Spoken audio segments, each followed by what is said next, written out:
Okay, I'm gonna the way to describe this stuff is kind of difficult, especially in some of these units, because there's so many presets. Now, what I mean by that is Midi consists of 128 different patch change commands that you can send, 1 to 128. These particular units here have much more than 128 presets in them. You know, there's hundreds. There's hundreds in the Eventide. There's hundreds in a couple hundred or so in the Lexicon. Luckily, the 2290 is just 99. Okay. Now, what that means to you is if you've got over 128 programs, you've got to be able to tell the unit what programs you're going to want to call up, and that's called mapping. And mapping is when you assign a internal memory on either of these units, a sound, to a specific Midi patch change number, and you do that within the units individually, and then you can access them from the board. The way it stands right now, it's real easy to deal with the 2290 because it's just 99. And when you send a number from this unit to the 2290, the numbers coincide.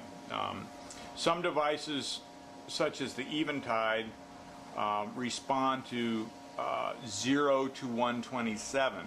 That's still 128 different patch change commands, but it's off by 1. The 2290 and I believe the Lexicon do respond to 1 to 128. So there will be a 1-to-1 correlation between the patch change sent from here, the RS-10, to the unit numbers themselves. So I'm going to use as an example here the 2290 because it's real simple. Okay, and you'll see the changes occur instantaneously. So I'm going to move up here to PC3, PC1, 2, 3, and we're going to assign patch changes. Now remember, I told you there's 22 banks of 6 presets plus the global. We use the preset 4 here, the program, as it says, program switch. Now when I select this switch, I get numbers in the display. These numbers correspond to the banks and presets. In other words, 0.0 is indicating our global preset, the one that's the same in all the banks. But I'm going to continue on here and go to bank 1, preset 1, as indicated by 1.1. If I continue on, I can look at bank 1, 2, bank 1, preset 3, bank 1, preset 4, 5, 6, and then I go 2, 1, 2, 2, 6, through 2, 6, 3, 1 on up. So that means I can scroll here between any of the banks and preset numbers. So obviously I can go as far as 22.6, and that's all of our presets and banks, and it will wrap back around after I do that. Now I can actually use this switch here, this controller switch, to go down as well. Okay, so I can program up or down to find the bank and preset that I want to send a patch change on. So we're going to concern ourselves here right now with bank 1, preset 1. That's the first preset we have. Okay. Now, when I select bank 1, preset 1, I got to decide what patch I want to call up on the 2290. Well, let's say, for instance, that I wanted to call up patch number 56. Okay, in bank 1, preset 1. I would select switch 5 and switch 6. 56 comes up in the window. The light flashes showing you that you've entered that. I press it, and nothing happens because this has got to be engaged. Here's another thing to remember. The 2290 has to have its Midi enabled in order for it to receive patch change. Again, I'll enter 5, 6, send a patch change, and it calls up 56. What do you know? Okay? As you can see here, none of these other guys changed. They're not supposed to. They're listening on their own Midi channels and will only change when you told them to do so from the RS-10 foot controller. So none of this stuff is going to change patch-wise until you program it to do so. There's no use programming in ridiculous patches in here that do nothing when you don't have a reason to have them change. Let's say, for example, now that I continue on and I want to say in bank 1 preset 2 now, I want to call up patch 12. Here, you got a keypad. Remember, you press switch 1, press switch 2, you get a 12 in the window, the light flashes, you press it, and voila, it goes to patch number 12. Okay? Now, remember, that's in PC3. We go back and forth here. PC3, bank 1 preset 2 is sending a 12. Preset 3, who knows, what do I want? Patch number 49, let's say, okay? The window indicates dash dash dash when there is no program change command programmed in. So that's what you'll see initially in the board when you call it up. Now say I want 49, 49, 49 comes up in the window, the light flashes, press the button, 49 comes up.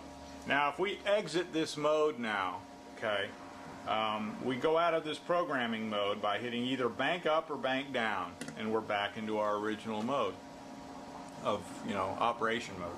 So now remember, I got that stored in preset 1. Preset 2 I got 12. Preset 3 I got 49. You see, we're going back and forth between any of these patches, okay, because we have programmed them into these first 3 presets. Okay, now let's say, for instance, I don't want that in there anymore. I don't want it to go to 12. I might want it to go somewhere else, or I don't want it to go anywhere. If I go in, remember, hit the bank down and then up to enter, scroll to PC3, select the patch or program to get to the numbers. 1, 2, let's say I don't want anything in there anymore. I can enter a 0 and that erases it. That clears the patch change. Okay. Now the thing is, when I come and go back into normal operating mode, as you see here, it calls up 56. Now I go to preset 2, it stays at 56 because I don't have anything programmed in preset 2 right now. Okay. Now I go to preset 49 because that's what's programmed into 3, and I go back to 2. It's going to stay at 49 because that was the last patch change that it received. Okay? Now, if I go to preset 1, remember I still have 56 programmed into patch change 1, and I go to 2 again, it's going to stay on 56 because there's nothing programmed in there. Okay, so that's something to remember. When you start sending patch change commands, you got to make sure, and remember too, we don't need, right now, we don't even have the 2290 in the signal path as indicated by its LED here.